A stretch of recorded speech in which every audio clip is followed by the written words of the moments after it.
The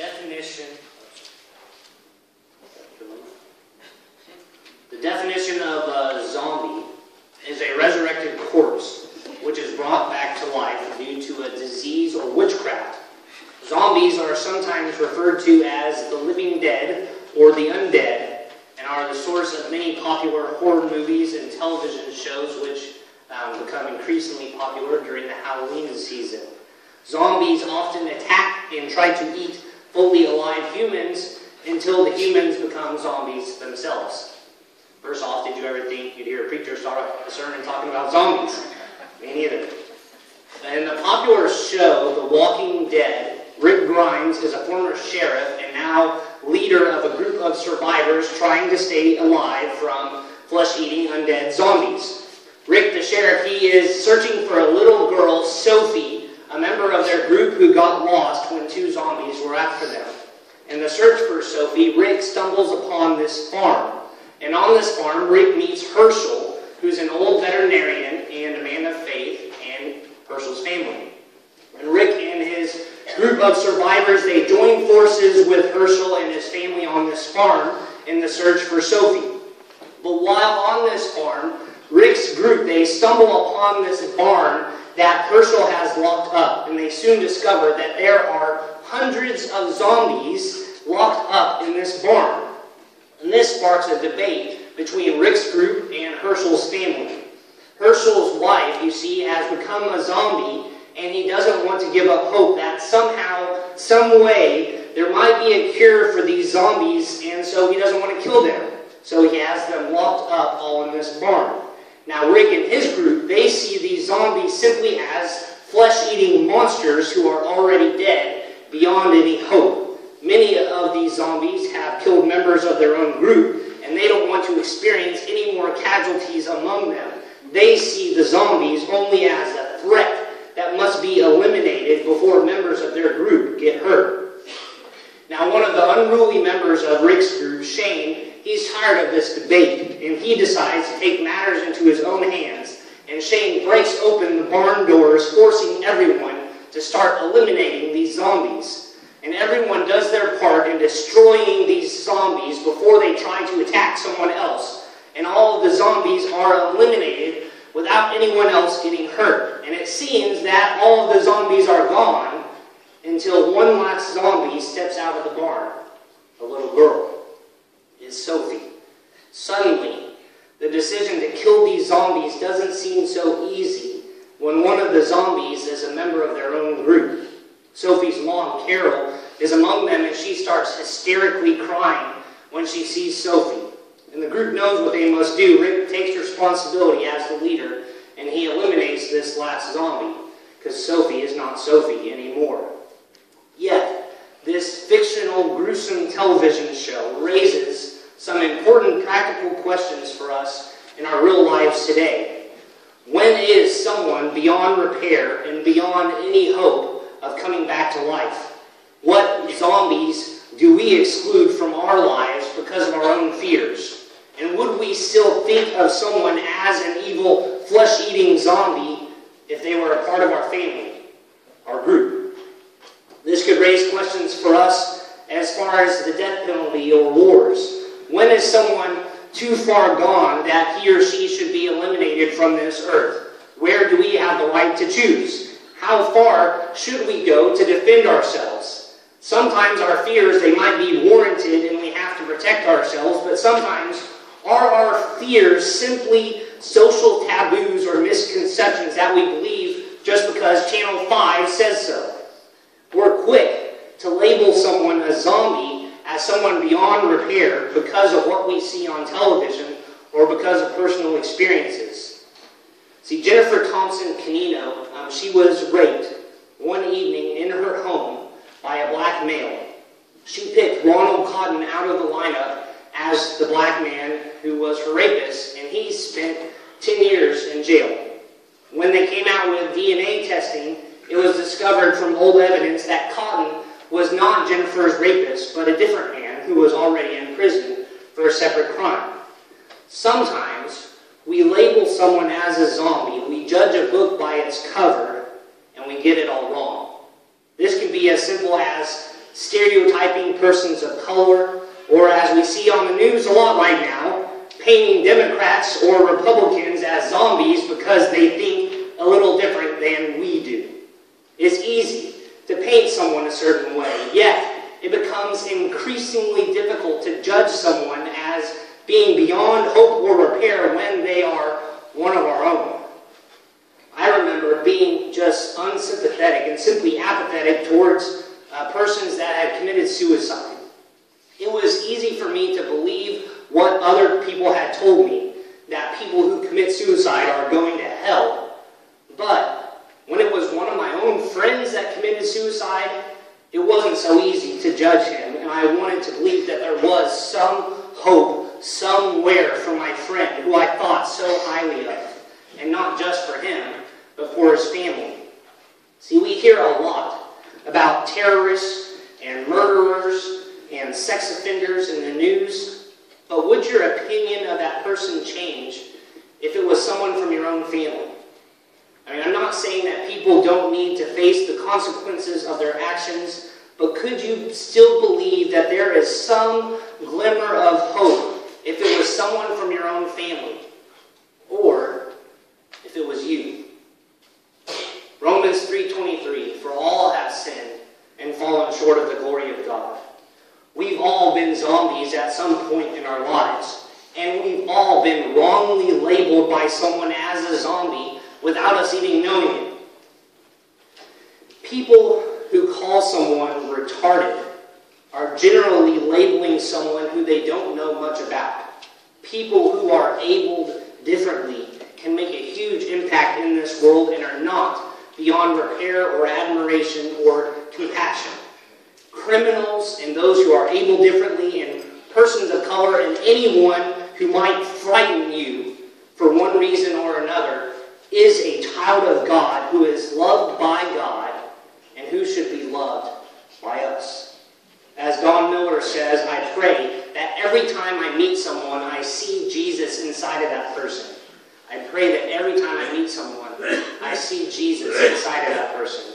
If we look at someone and we see Jesus, we see hope. We see love. We see someone who God is continually working on, and it changes the way we look at them. We don't always see someone for who they are right now, but for who God hopes for them to be. I believe that God's grace is bigger than we think it is. And I believe that the grace God has for those that we're fearful of will surprise us. And I also believe that we'll be able to change our perspective and our harsh opinions once we're able to look at our enemies and those we're afraid of and say, I'm not afraid of you anymore. I realize you are a child of God too. You're part of my family. You're not a zombie. You're one of us. One of the greatest influences in John Wesley's life, John Wesley is one of the founders of the United Methodist Church, was his mother, Susanna. His mother taught him the importance of the word practical. As John was learning all the theology he could, his mother taught him that he shouldn't just consider what theology says to people, but also what it does to people. It changes how we think about God when we don't just think about these teachings we have from Jesus, but when we actually apply them to our lives. It changes hearing the stories of Jesus loving the outcast, the sinners, and those who are different than us, and seeing how we should love them here and now. It changes hearing Jesus say, love your enemies, and actually loving our enemies today. We become a new person when we stop talking about grace and we start living to show grace. I mean, if I speak of grace, ask yourself, am I ready to show grace to other people? If I speak of grace, am I ready to receive grace for myself? It is extremely important to us as United Methodists that we become practical disciples, that we don't just talk the talk, but we walk the walk. Being a practical disciple means that we take our sleeping, eating, going to work, and walking around lives and place them before God as an offering. We realize that everything we do and how we treat everyone is a representation of who we are on the inside. We believe that salvation is found by grace through faith, but we also believe that salvation is a lifelong, daily process of holy living and committing our lives more and more to this real life that we find in Jesus Christ. As we read in the scripture meditation, Romans 6:22 and 23. But now that you've found that you don't have to listen to sin tell you what to do and discovered the delight of listening to God telling you, what a surprise. A whole, healed, put-together life right now with more and more of life on the way. Work hard for sin your whole life, and your pension is death. But God's gift is real life, eternal life, delivered by Jesus our Master. We're living in this new, practical reality that changes every day. We're living this whole, healed, put-together life right now with more and more of life on the way. Now, I don't know about you, but to me this is exciting. No longer are we like the living dead, just walking around feeling guilt and sucked in our sin, feeling like there is no hope for resurrection. Now we are living a delightful, true life in Jesus Christ that literally changes our lives every moment of every day. See, it's no surprise that Jesus talks about our new lives with Him as a covenant or a contract, which often gets compared to a marriage. See, there was once this couple who came to visit their preacher to talk about getting married, and the preacher knew of their lifestyle and sarcastically asked them, he said, "I'm just curious, why do you want to get married when you are already living together and having sex and doing the dishes together and sharing groceries and toothpaste and doing all the things that married couples do? What on earth could I or the church give you that you don't already have?" And the couple responded, they said, "Because we're looking for that long-term commitment." And the preacher responded, "Congratulations, you've come to the right place. We're in the long-term commitment business. At last, you're ready for a promise. That's marriage." To be a practical disciple of Jesus Christ is to enter into this lifelong commitment to follow Jesus and His ways daily. To be a practical disciple is to believe that Jesus really wanted us to follow Him and do what Jesus would do. With Jesus, we go from death to life. We're more than a zombie or the living dead. But we also see zombies differently. No one is beyond hope or repair in Jesus Christ. Every single person is one of us and is part of our family, whom we should actually show love and grace to daily, just as Jesus shows grace and love daily to us. This past week, I was visiting Walter and Doris Old. For those of you who don't know Doris, she used to play the organ for us until she's had a series of physical and mental health issues that have put her in a nursing home where they can give her the care that she needs. And it was a hard decision for Walter putting her in this nursing home because he wanted to be able to take care of her himself, but she had many needs that became too much for him. And she is at the Hawthorne House in Ocala, where they can really be truly attentive to her health needs. And since being there for the past couple of years, she has been eating better, and her physical and mental health have improved dramatically for a while. But she has dementia, and as Walter explains it, he says the words that she says are starting to make less and less sense. Doris is an example of someone who many people would say is beyond hope or repair. One could call her the living dead because her body is here, but her mind is gone. Walter could have given up on his wife, and no one would have blamed him. He could visit her once a week or once a month, and we all would know why.